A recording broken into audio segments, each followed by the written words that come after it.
Salut à tous, c'est PULKO et bienvenue dans le Pulco Cinematic Universe. Et aujourd'hui, nous allons continuer notre série de vidéos sur What If. Et aujourd'hui, l'ultime question est, et si Killmonger avait sauvé Tony Stark? Comme d'habitude, petite prévention, dans cette vidéo, je risque de spoiler en grande partie l'intrigue de l'épisode 6 de la série What If. Donc, pour ceux qui n'auraient pas encore vu l'épisode, je vous invite à revenir plus tard sur cette vidéo. Pour les autres, nous pouvons commencer. L'épisode d'aujourd'hui est une histoire alternative du premier film Iron Man et un peu aussi de Black Panther, sauf que cette fois-ci, certains événements se déroulent en avance. Comme dans l'histoire originale, Tony Stark va en Afghanistan pour vendre des missiles et son convoi se fait attaquer par les Dijano, sauf que cette fois-ci, Tony Stark est sauvé par Killmonger, qui a toujours pour objectif de donner du vibranium au peuple opprimé. Et il est prêt à tout pour y arriver. En commençant par se rapprocher de Tony Stark et pour avoir accès aux technologies Stark Industries. Alors déjà, j'ai apprécié le personnage de Killmonger dans Black Panther. Là, je le trouve encore plus intéressant. Son plan est beaucoup plus élaboré que dans le film original. J'ai dit que cet épisode était une histoire alternative au premier Iron Man, mais au fur et à mesure de l'histoire, on se rapproche plus de Black Panther. Je rappelle que les événements de cet épisode se déroulent en 2008. En gros, Killmonger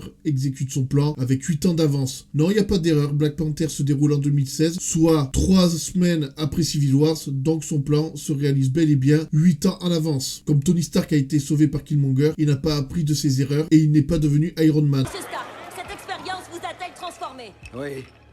J'ai vu de jeunes Américains se faire tuer par ces mêmes armes que j'ai créées pour les défendre et les protéger. Ça m'a permis de comprendre que nous devons faire encore mieux, voire plus grand, et nous battre sur tous les fronts pour eux. C'est d'ailleurs pour ça que je nomme le lieutenant Eric Stevens, le Navy SEAL à qui je dois d'être encore en vie, responsable de la sécurité de Stark Industries.